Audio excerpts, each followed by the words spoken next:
Talvez a gente vive hoje o pior ou mais difícil momento para você conseguir se concentrar. Porque a gente vive hoje uma epidemia de distrações. Todos os dias nós recebemos milhares de estímulos que fazem com que cada vez mais a gente não tenha a capacidade de se manter concentrado. Isso é tão extremo que hoje eu ouso dizer que talvez a capacidade mais importante ou o maior diferencial que você pode ter hoje sobre qualquer pessoa é a sua capacidade de manter focado e imune às distrações. Quando a gente fala em distração, a gente tem três grandes motivos que fazem com que a gente se distraia.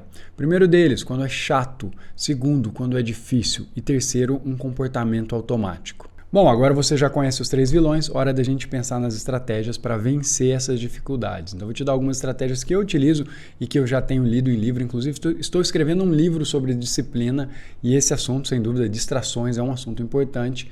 Então, quero que você preste a máxima atenção porque tem algumas coisas que você pode fazer que vão te ajudar pontualmente aí na sua vida a aumentar o nível seu de foco. Bom, para vencer o primeiro vilão aí, que é quando algo se torna chato, o que você tem que fazer?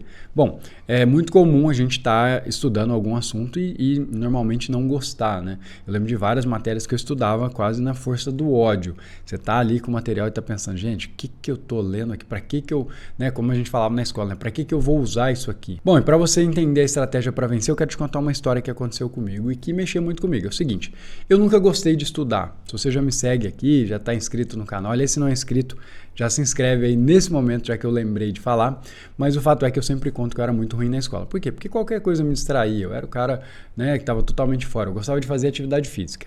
Aí o que acontecia?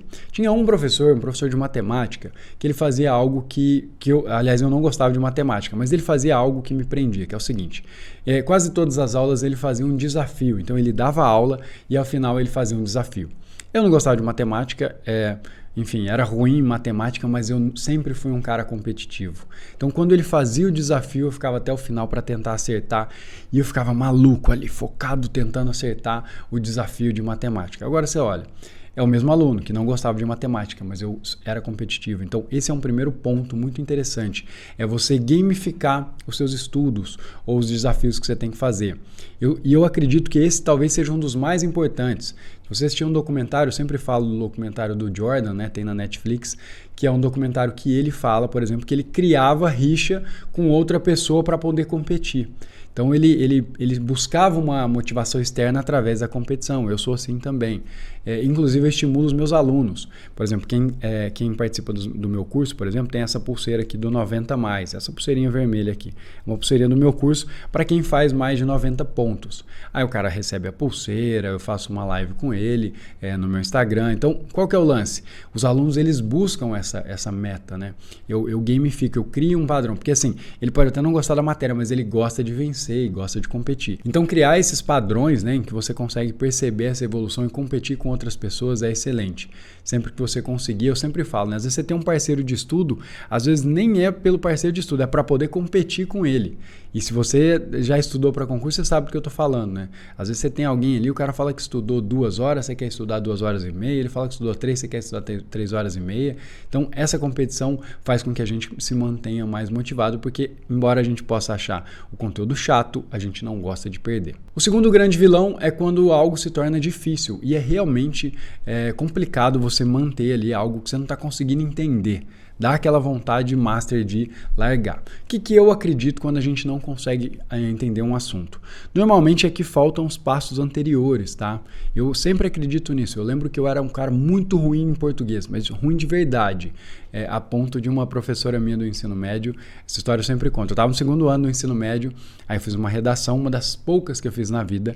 Ela leu a redação e falou assim, Matheus, a escola falhou com você. Não pode um aluno que escreve dessa maneira estar no 2º grau. Não pode. Não, você teria que ter tido outro estudo, né? Você veio para cá totalmente sem base. Eu não sabia colocar acento, eu não sabia colocar vírgula. Inclusive, acento eu utilizava uma estratégia muito boa, vou recomendar para você. Que é o seguinte, sempre que tinha alguma palavra que eu não sabia, eu deixava sem acento. E quase todos eu não sabia, então meu texto era inteiro sem acento. Porque eu pensava, bom, é melhor faltar um acento do que colocar num lugar completamente errado, que o cara vai falar, nossa, que ignorante. Aí sem um acento ele pode pensar, ele só esqueceu. O detalhe é que eu esquecia no texto inteiro. Enfim, estratégias que eu utilizava para tentar me safar da falta de conhecimento. Mas por que eu estou te falando isso? Porque eu fiz um curso de português na minha cidade que mudou a minha história, que foi a base que eu precisava. Então vai do básico lá, o que é um substantivo, o que é um verbo, o que é uma preposição. E aí depois que eu entendi isso, eu consegui evoluir. Então mesmo a análise sintática, aquelas coisas mais difíceis de análise sintática, eu consegui entender. Mas por quê? Porque faltava a base. Então isso que eu vou te recomendar. Inclusive vou deixar aqui abaixo um link. Esse curso, especialmente que eu fiz, que mudou a minha trajetória, eu trouxe o professor dele e a gente fez um curso, o professor Marquinhos, quem é meu aluno já conhece, e a gente fez um curso da base, curso básico mesmo, bem rápido, é um curso de 10 horas que vai fazer com que você comece a acertar questões de português. Então você estuda português, está tendo dificuldade, está sempre encontrando uma barreira, provavelmente está na base. Então essa é a minha recomendação. Está tendo dificuldade? Volta para a base e corrige isso, que você vai conseguir avançar de uma forma mais tranquila. Antes de te passar o terceiro, eu preciso te dar uma dica importante que me surgiu aqui agora, que às vezes as pessoas não entendem. Seguinte, quando a gente pensa em distração, a gente pensa em algo, eu estou focado em algo aqui e me distrair. E tudo bem, é mais ou menos isso que acontece. Agora tem um lance importante. Muitas vezes você não estava focado em nada.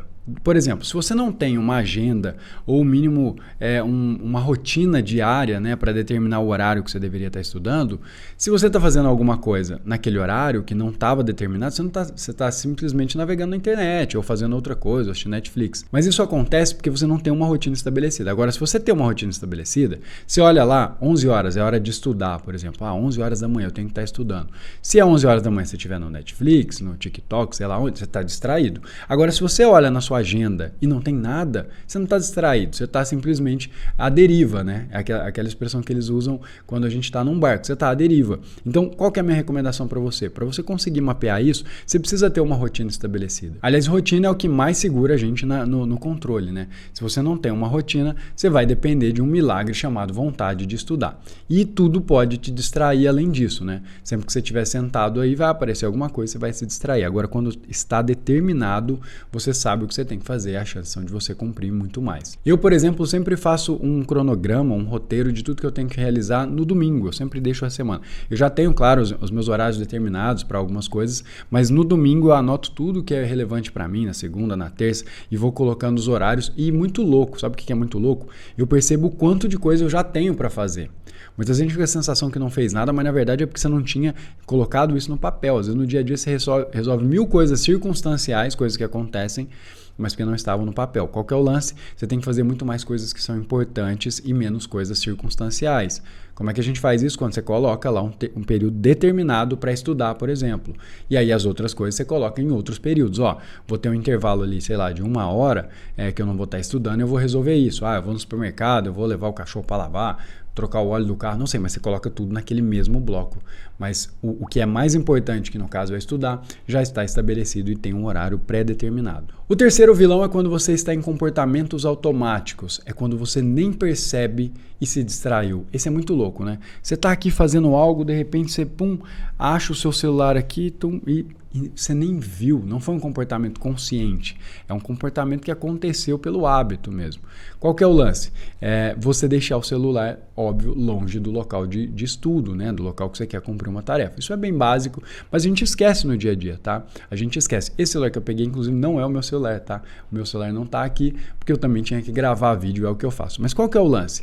Se você deixar, você vai ser notificado o tempo todo e você vai entrar num comportamento automático. Então, como é que você faz? Você bloqueia para que torne difícil um comportamento automático, do tipo, se você guardar seu celular lá dentro do criado, fechar a porta do criado, você não vai se distrair, levantar, ir lá e pegar o celular dentro do criado. Isso não é distração, você foi intencional.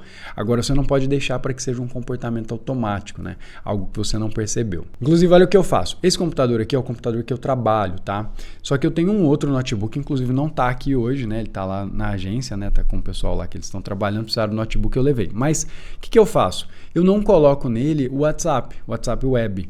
Eu coloco no notebook. Nesse aqui eu não coloco. Eu coloco no notebook. Então, eu já sei que nesse aqui não vai bipar nada. Quando eu preciso usar, por exemplo, o WhatsApp, eu vou para o outro computador. Claro, isso é uma medida extrema. Você pode só simplesmente desabilitar. Mas estou te falando que às vezes eu utilizo estratégia, porque eu gosto de usar o WhatsApp web, mas eu não gosto que ele fique no meu computador, que ele fica notificando. Então, eu torno isso difícil. Outra maneira de fazer isso, que ajuda demais, e eu já utilizei, é o fato de você tornar o estudo algo obrigatório. Do tipo, eu não consigo fazer outra coisa. Por exemplo, quando você você foi à sua faculdade lá.